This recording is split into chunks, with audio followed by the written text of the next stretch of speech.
Welcome to the System Simplified podcast, where we feature top leaders who share stories on how to successfully systemize a business. Now, let's get started with the show.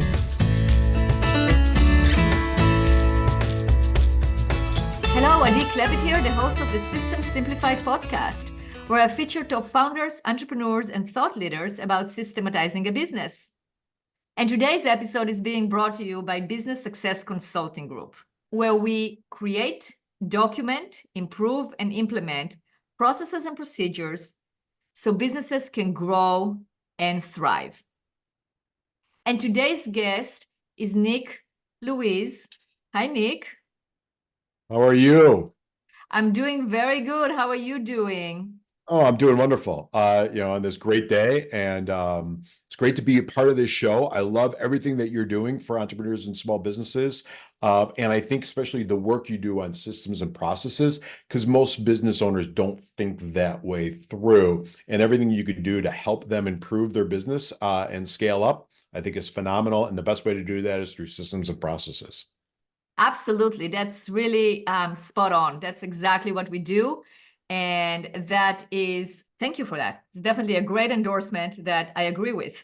Okay, so, Nick, and we found out that we actually have a great connection in common, which is Jeremy Wise, the one and the only from Rise 25, and which we both really, we think the world of him, and John Corcoran, his business partner. So they were both co-founders of Rise 25, and they actually are the ones that are producing this podcast. So I'm very excited to have that connection in common. And hi, Jeremy, and hi, John.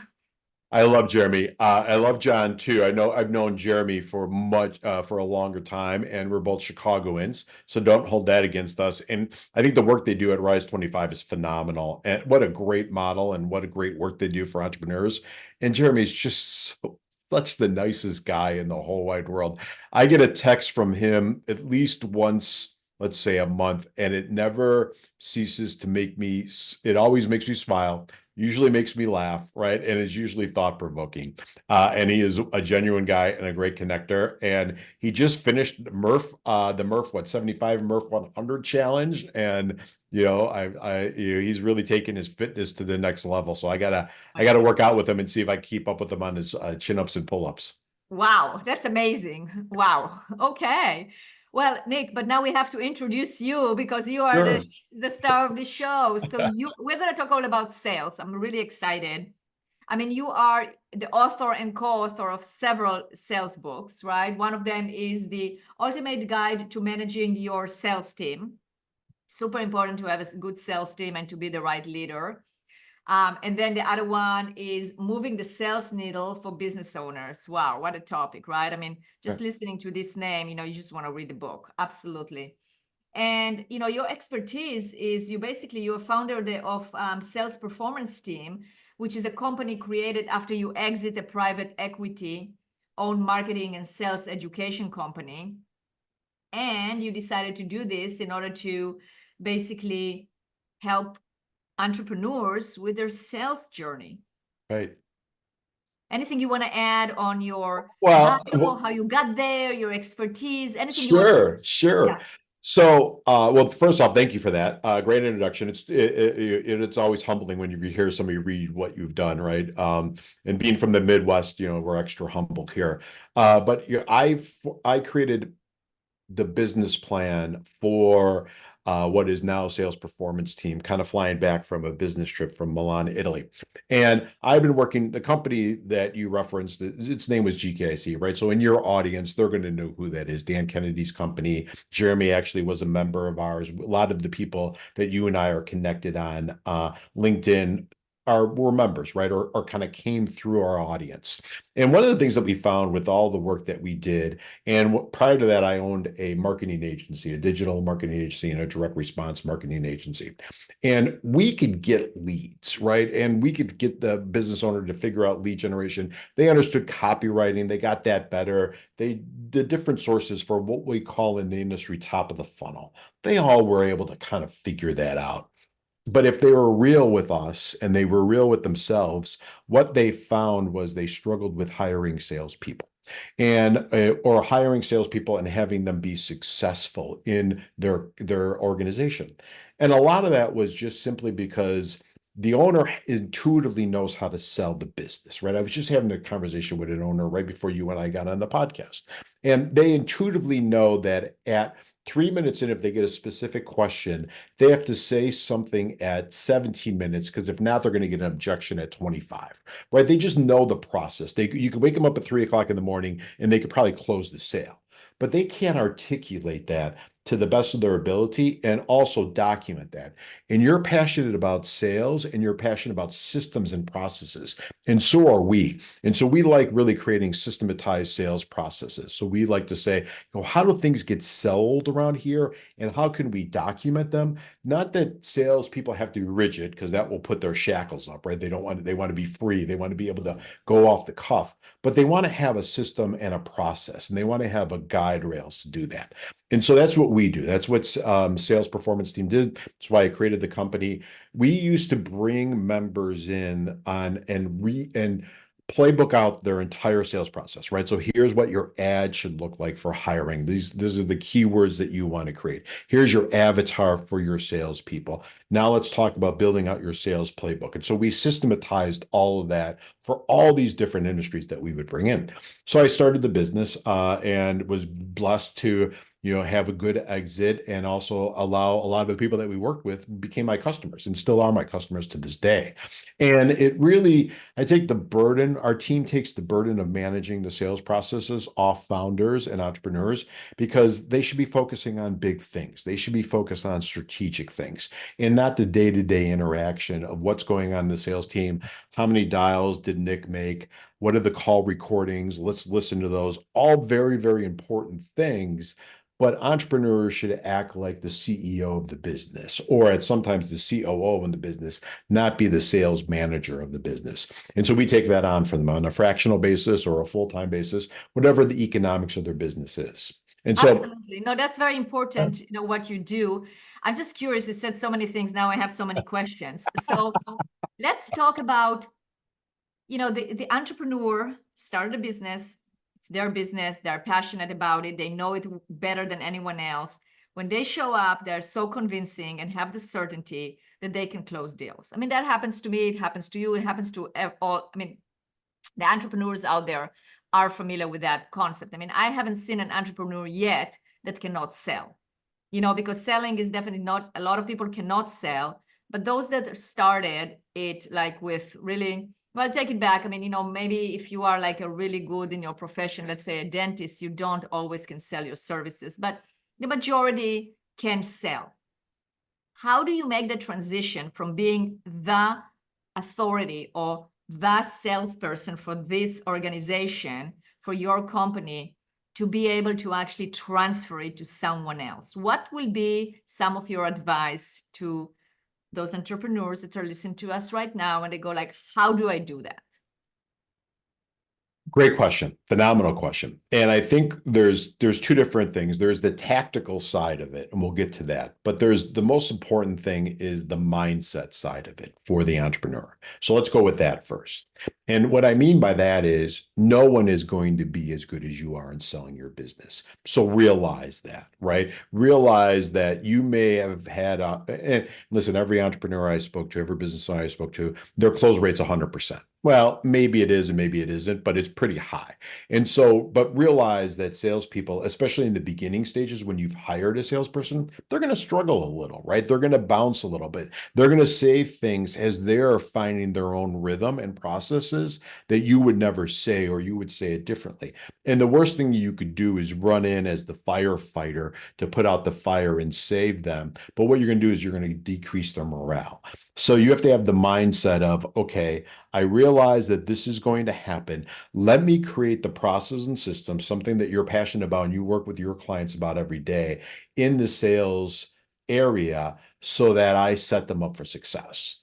Now we'll get into the tactical side of things, which is kind of where I'm leading to, is you have to give them the tactics. And you have to listen. When I first started my marketing agency, I was the best salesperson in the world at it, right? Did a lot of things really, really well. But to scale the company, we had to hire salespeople, and I hired young kids right out of college, and we had to teach them how to sell. And I will be honest that I was miserable at it. I was horrible at being a sales leader and a sales manager because of the fact that I intuitively knew what to do, as we talked about when I first started our conversation together.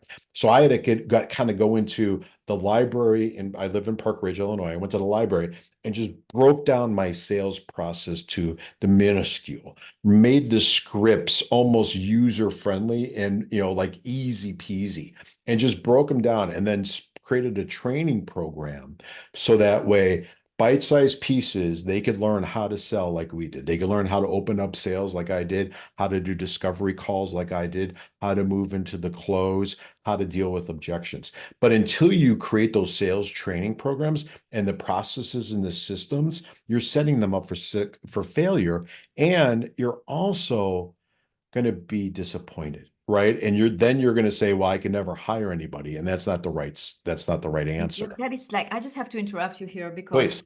I need to interject. This is so spot on, because one of the things that I hear is like, how do you, it's intuitive. And I said, well, yeah, it might be intuitive to you now. It might be like your personality, but we have to break down what is it, an experience. And I heard it just yesterday from a client. I go, well, it's my experience. Great. Let's take your intuition, your experience, your personality, and we're going to break it down to the actual actions and what it is, because somebody else have to be able to emulate it.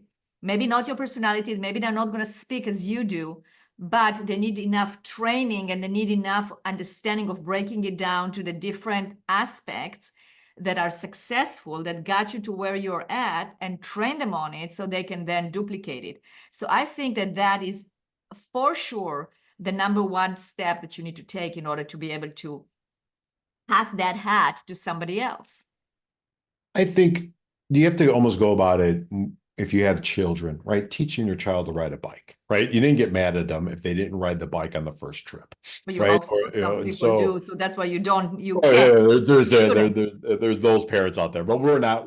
Your audience isn't like those parents, Right. right? So, but you have to break it down into micro steps, and you have to run alongside them and hold them and have them pedal. And then maybe you let go for a little bit, but then you grab back on. And then maybe next time you let go for a little bit more and you grab back on, right? Until they feel complete confidence, or until they know that you're not there anymore because you stop running alongside of them and they're running on their own and they're doing it on their own. And then they're riding the bike forever.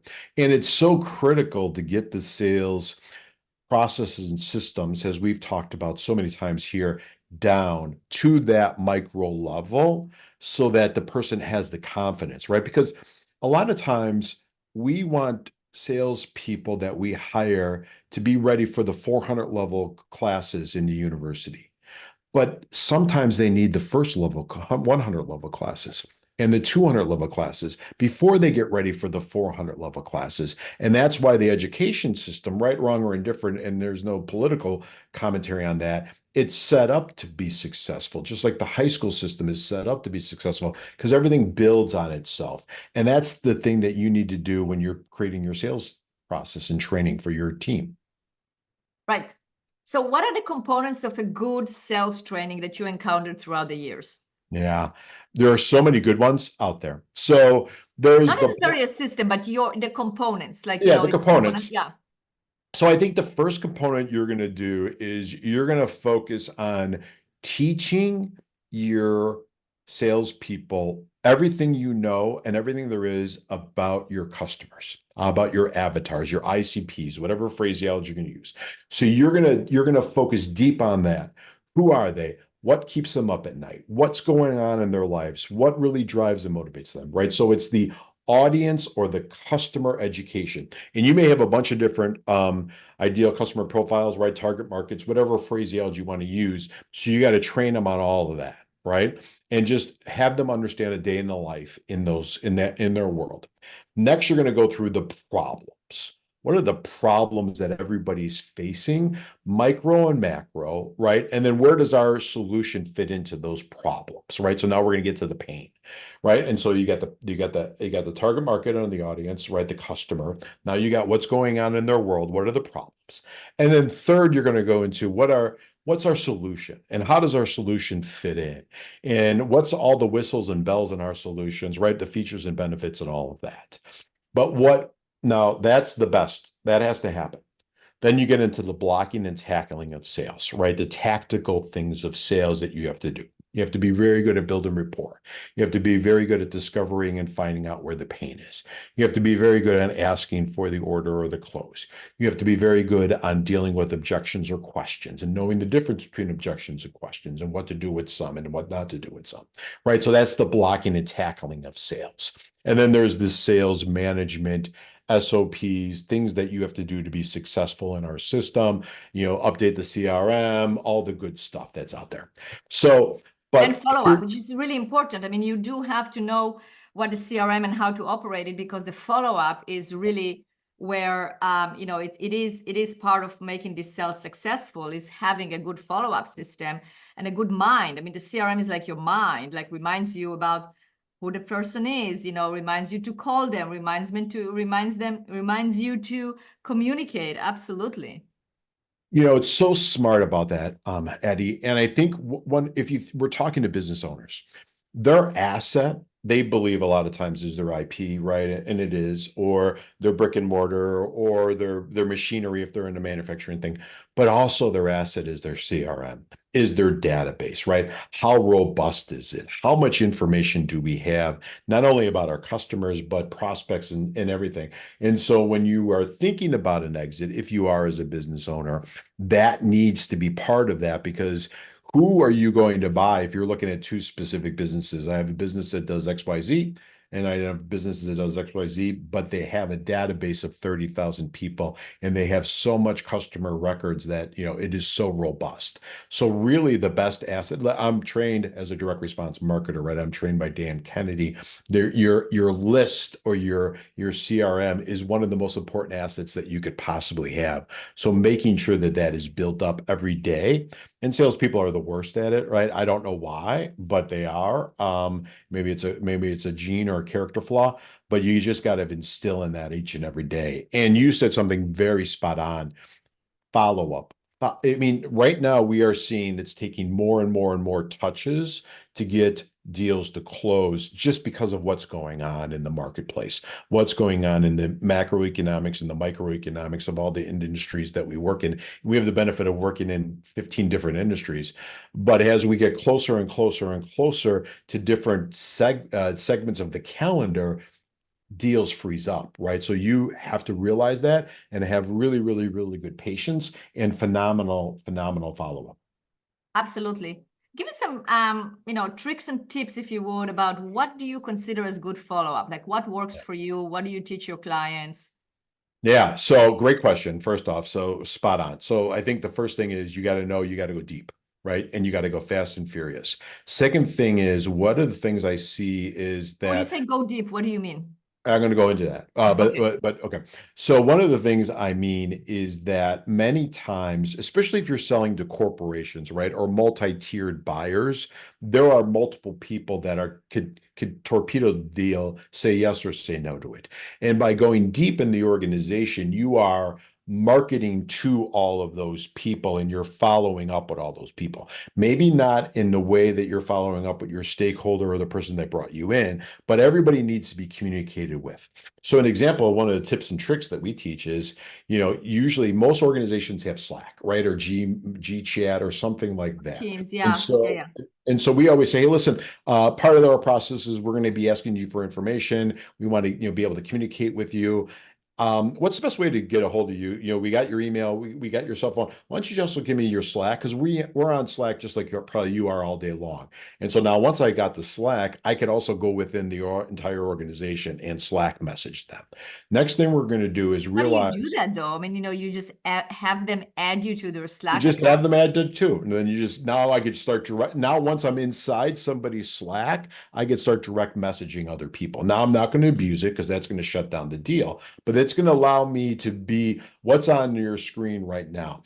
Email is over here on my third screen, but Slack is over here so I can watch if any clients are slacking me while you and I are doing this. I'm fully engaged, but I am keeping my eye on my Slack. And that's the micro channel that everybody's using. And more organizations are using internal communications, our Slack, external communications, or email.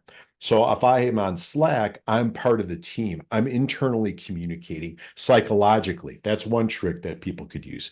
Second trick is we follow up with everybody the same way. Hey, I was thinking about you. Following up, bubbling this up. Hey, in case you missed this message, blah, blah, blah, blah, blah. Generic. Really, really, it's like the Lake Wobegon. All the children are wonderful. All the men are big and strong, and all the women are beautiful. It's the same stuff that everybody uses. So you have to be different.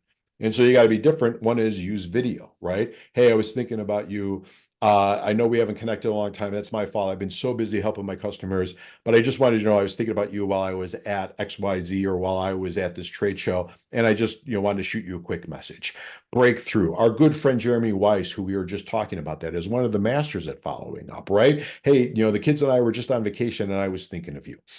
Shoots a video of that, shoots a picture of that. So keeping top of mind. Other thing is that you may be an operations person of who I'm selling to, but I know that I have to get approval because there's a financial decision maker. So I have to communicate and saying, here is all of the P&L that you need. Here's all the return on investment you need. Here are different companies that had different objections, and this is how they made the cost analysis work for them. And so I got to arm my internal person that I'm selling to with all that they need for the high level decision maker, which is the president or the founder of the organization, and the financial decision maker, whether it's a business manager, CFO, whatever that is, right? And so we have to follow up in all these different ways so I make everybody successful. So those are like 5 tips or tricks. Hopefully somebody got something of value. Beautiful. Good. Okay, so let's now talk about moving the sales needle for business owners. Sure. Well, so that's the first book I wrote on the sales side of it.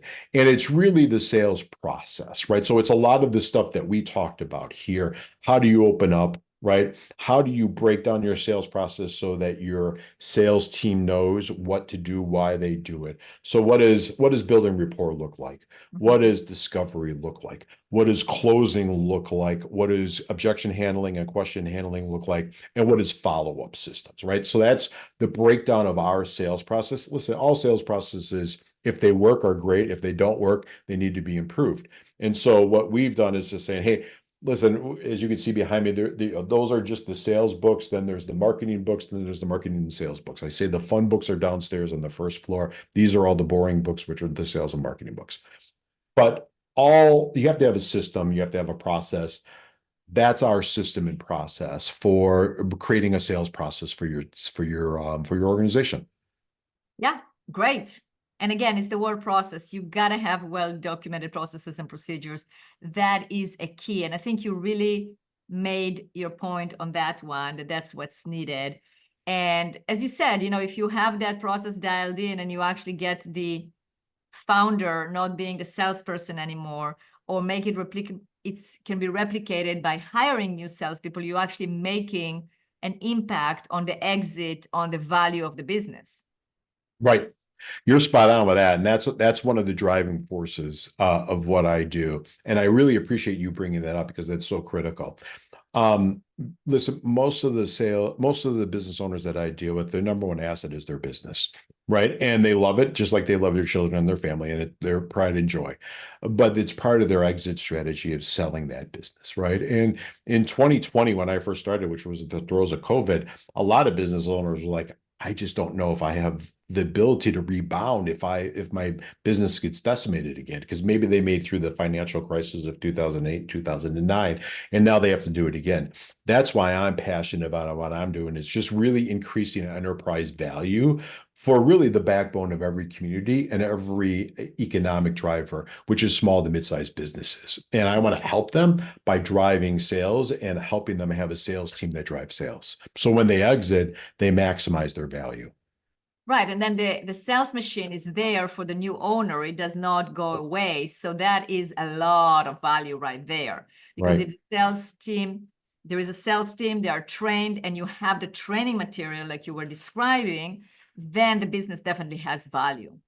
Right.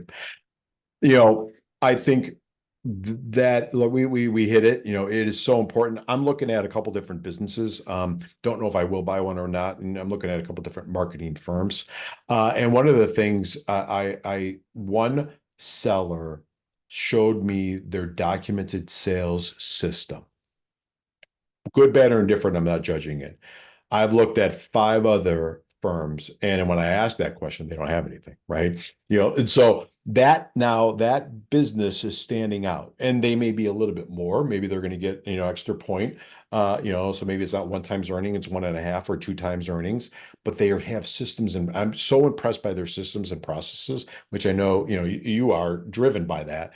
I'm just so impressed, and that's going to change. I think the valuation of the business and the exit price because of that. Absolutely. I mean, I have a client that he said that he sold his business he got 2x for the business because he had well-documented processes and procedures. Well, that'll make a difference in your life. It does. It does. Otherwise, yeah, absolutely. Absolutely.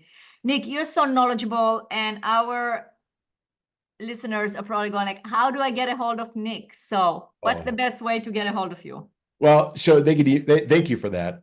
They could email me, nick@salesperformanceteam.com. They could LinkedIn message me. I'm very active on LinkedIn, so that's wonderful. They could go to salesperformanceteam.com, or for your listeners, I got a bunch of value added things, some checklists that they could look at, some best practices. We give them a digital copy of one of our books, so they could go to salespack, PACK.salesperformanceteam.com, right? And that's just a free download. Obviously, we're going to get their email and we'll send it over to them electronically. And, it's a lot of value added stuff, just the stuff that we've created over the years to help small business owners. That's amazing. We're definitely going to include it in the show notes, so they can just click on it and definitely download that information. Get Nick's books. Talk to Nick. Definitely, Nick. That was amazing. Amazing information that you gave us here. It's packed with data and successful actions. So I really appreciate that. Thank you for being a guest on this podcast. Well, thank you for having me. And I start the way I finish. I really appreciate what you do. Having the dedication to a podcast is not easy. And you are phenomenal, and you're great show, great value.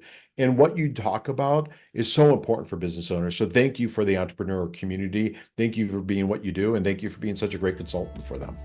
Thank you. I appreciate it.